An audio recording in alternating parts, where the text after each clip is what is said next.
বিসমিল্লাহির রহমানির রহিম। হে সমস্ত জগতবাসী, আজ আমি শামীম আলী চিশতি আপনাদের সামনে যে আলোচনাটি নিয়ে আসলাম, সেই আলোচনাটি যদি কেউ খেয়াল করে শুনতে পারে ইনশাআল্লাহ, তিনি অবশ্যই স্বর্গ, মর্ত্য, পাতাল এই তিনটি স্তরের জ্ঞান লাভ করবেন। এখন পাতাল বলতে আমরা কি বুঝব? পাতাল বলতে আমি বুঝবো সেটা হলো যে আমার নাভির নিচ থেকে শুরু করে আমার পায়ের পাতা পর্যন্ত, এবং মত্ত নাভির এরিয়া থেকে আপনার কালবের স্তর পর্যন্ত আপনার মত্ত ধরা যায়। এরপর স্বর্গ, যাকে বলা হয় আপনার গলা হতে আপনার মাথার মস্তিষ্ক সম্পূর্ণ এরিয়া নিয়ে, তাই স্বর্গ, মত্ত, পাতাল। এখন আমি যে আলোচনাটি আপনাদের সামনে করব সেটি হলো, দেখেন যে একজন মানুষ যদি পাতালের সাইড বা নাভির যে নিচের সাইড যদি কারো জানা থাকে, এই আনুষাঙ্গিকভাবে যদি কারো জানা থাকে, সে মুকরুম বা সেই মহাদেব, এবং নিচে আরও দুটি ফেরেশতা রয়ে গেছে, মানুষের যেই ঝুলি সেটির মধ্যে দুটি ফেরেশতা রয়ে গেছে, যাকে বলা হয় সাংস্কৃতিক ভাষাতে বলা হয় যে লিঙ্গেতে মহাদেব লয় চন্দন কলা, গুহ্যদ্বারে বসে আছে নারুয়া গোপাল, কামিনীর সঙ্গে খেলে বড়ই রসাল। এখন দেখা যায় যে কামিনীর সঙ্গে যে খেলার যে বিষয়টি, সেটি কিন্তু নারুয়া গোপাল কিন্তু এর সাপোর্ট দিচ্ছে, এবং তারা এতেই এই কাজে লিপ্ত রয়েছে। আর যিনি মহাদেব বলি, তার একটি নাম হলো শিব, তার আরেকটি নাম হলো মহেশ্বর। তো মহেশ্বর নামে তার ডিউটি যেটা, মহাদেব নামে ডিউটি তার আরেকটা, শিব নামে তার ডিউটি আরেকটা। তাহলে বলা যেতে পারে যে লিঙ্গেতে মহাদেব লয় চন্দন কলা, তাহলে এটা তো পুরুষের বেলায় এসেছে। নারীদের বেলায় আমি বলবো একই বিষয়। একটা হলো পুংলিঙ্গ, পুরুষ লিঙ্গ, একটি হলো স্ত্রীলিঙ্গ, যাকে পুংলিঙ্গ আর হলো স্ত্রীলিঙ্গ বলা হয়। তাই আমি বলতে চাইব যে দুটি জায়গায় তিনি অবস্থান করছেন। আর কাম কিন্তু পুরুষেরও আছে, কাম কিন্তু নারীরও আছে। হে সমস্ত জগতবাসী, এখানে ক্লিয়ারলি কথা বলতে গেলে যে নাভির নিচে যে পাতালের মধ্যে কি জন্ম আর কি ধ্বংস হচ্ছে, ধ্বংস কি হচ্ছে দেখেন।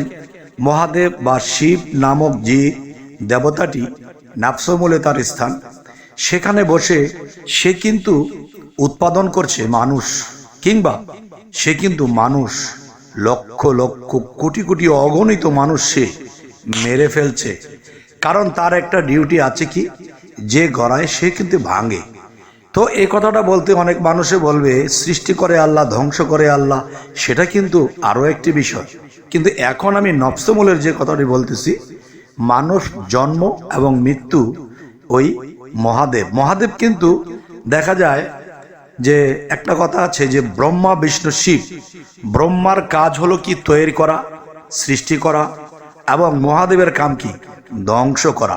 দেখেন ধ্বংস করলে কিন্তু নতুন কিছু হয়, ধ্বংস করলে নতুন কিছু হয়। লক্ষ কোটি মানুষ বা লক্ষ কোটি কীটের মধ্যে কিন্তু দেখা যায় একটা কীট যদি মায়ের ওদরে থেকে যায়, একটি মানুষ হয়, জন্ম লয়।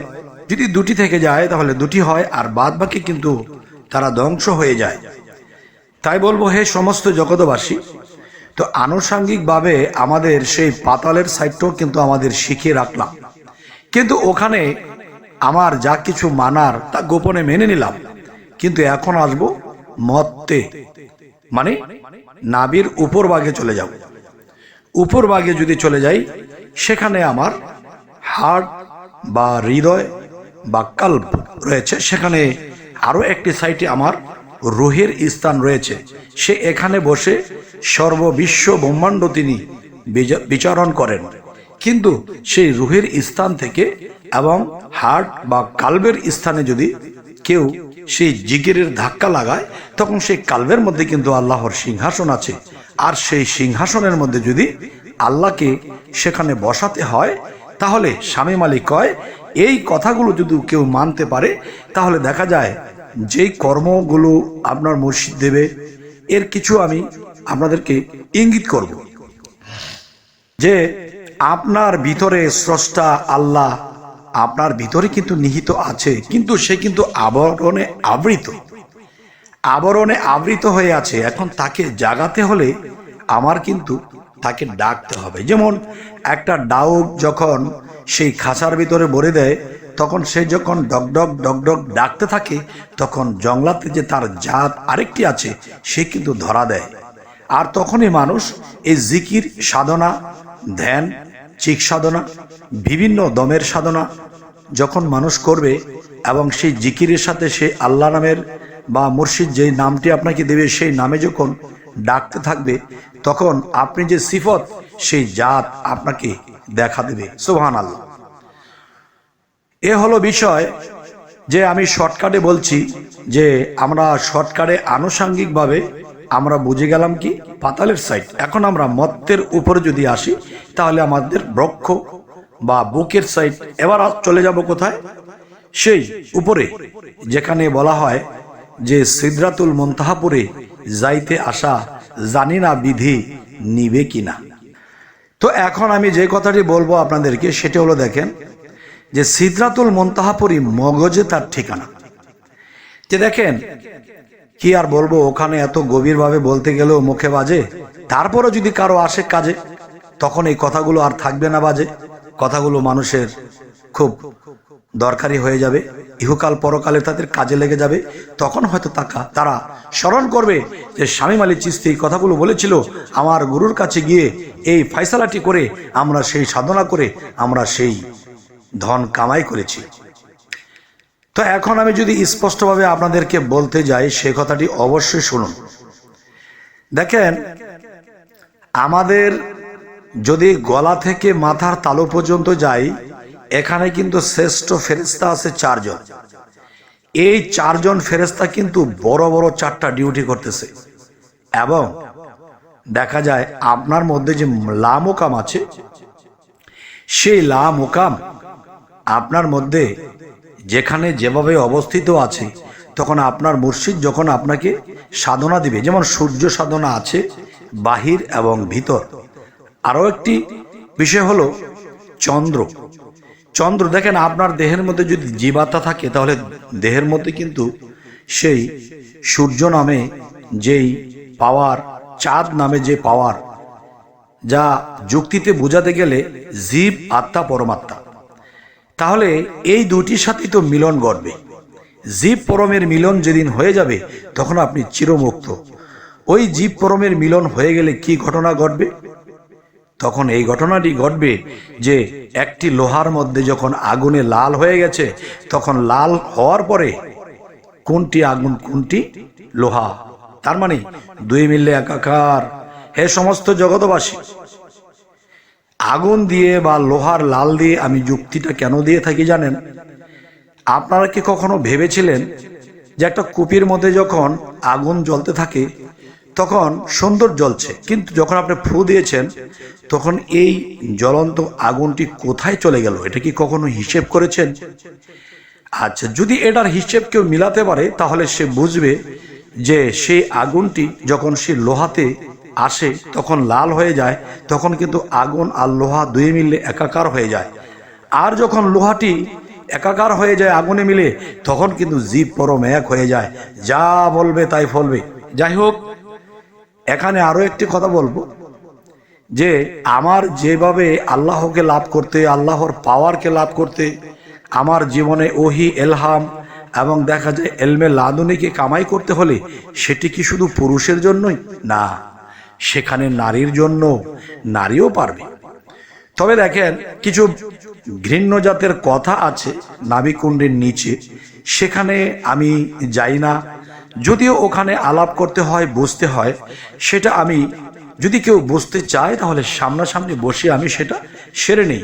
ইউটিউবের মধ্যে নোংরা বা একটা ভালো কথা যদি আমি নোংরা দিকে নিয়ে বলি, তখন কিন্তু মানুষে বলবে যে শামীম আলী চিশতিকে বুঝেছিলাম, সে খুব ভালো এবং খুব সুন্দর ভাষা দিয়ে কথা বলে। তো এখন তো তিনি অন্যদের মতো বেফাস শুরু করে দিয়েছে। তাই বলবো, আমি ওরকম বেফাস বলতে পারবো না। তবে যদি এরকম কারো জানার ইচ্ছা থাকে, তাহলে আমি সামনাসামনি আলোচনা করলে তখন দেখা যায় আপনাদের বুঝে আসবে যে হ্যাঁ, আল্লাহর সৃষ্টিতে নাভিকুণ্ডের নিচে কি বোঝাতে চেয়েছে এবং নাভিকুণ্ডের উপরে বৃক্ষমূলে কি বোঝাতে চেয়েছে, এবং দেখা যায় সেই গলা থেকে শুরু করে একেবারে সিদরাতুল মুনতাহা, সেই মগজের ঠিকানা, সেই মস্তিষ্কের মধ্যে কি বোঝাতে চেয়েছে। তখন আমি স্পষ্ট করে আমি 3টি সাইড বলতে পারবো: স্বর্গ, মর্ত্য, পাতাল। এই 3টি সাইট নিয়ে যখন একজনকে বলা হবে, তখন তিনি 3টি জিনিস পেয়ে যাবে। সেটি কি? প্রথম পেয়ে যাবে মোবাইল। এখন শুধু মোবাইল কিনে এনেছেন, এর মধ্যে সিম ভরেননি। সিম বললে কিন্তু আপনি আলাপ আলোচনা করতে পারবেন, কথা বলতে পারবেন, ফোন করতে পারবেন। এবং সিম ভরেছেন, কিন্তু সেই সিমের সাথে নেটওয়ার্কের কোনো কানেক্ট নেই, তাহলে কিন্তু আপনার স্বর্গমত্ত পাতালের খবর পাবেন না। আর যখন কানেক্ট হয়ে যাবে, তখন আপনি মর্তে মানুষরূপে বেঁচে আছি, কিন্তু এখানে বসে কিন্তু আপনি সেই মর্তের খবর এবং দেখা যায় পাতালের খবর, সেই স্বর্গের খবর পর্যন্ত আপনি পেয়ে যাবেন। তবে বলেছি কয়েক মিনিটে, কিন্তু এটা করতে তো সময় লাগবে। সাধুরা 36 বৎসর, 12 বৎসর অনেকেই করেছে। তবে যারা এই সাধনাগুলো করে 36 বছর পর্যন্ত কাটিয়ে দিয়েছে, সেগুলো 6 মাসেই সম্ভব। কিভাবে সম্ভব? দেখেন, সবটা জিনিসের যদি আপডেট ঘটে, তাহলে কিন্তু দেখা যায় সাধন জগতেরও আপগ্রেড ঘটেছে। সেটা কিভাবে? যেমন যে আগে কিন্তু হ্যান্ডেল মেরে খবর পৌঁছাতো, তারে তারে খবর যাইতো, শেষে টেলিফোন আসলো, এরপরে মোবাইল আসলো, এখন কিন্তু তার ছাড়াই কথা হয়। তাহলে তার ছাড়া যদি মানুষের মধ্যে আল্লাহর তরফ থেকে খবর হতে হয়, তাহলে কিন্তু স্বর্গ, মর্ত্য, পাতাল 3টি জায়গাতে আপনার কানেক্ট থাকতে হবে। এবং সেই কানেক্ট কিভাবে করবেন, সেটাই কিন্তু আপনার মুর্শিদ দেখিয়ে দিবে এবং বলে দিবে। অবশ্যই হে সমস্ত জগতবাসী, আজকের এই আলোচনাটি যদি আপনাদের ভালো লাগে, যে হ্যাঁ, কথাগুলো ভালো লেগেছে, আমরা মানার চেষ্টা করব এবং যার যার মুর্শিদের কাছে গিয়ে বুঝে নেব, তবেই কিন্তু ধন্য জীবন।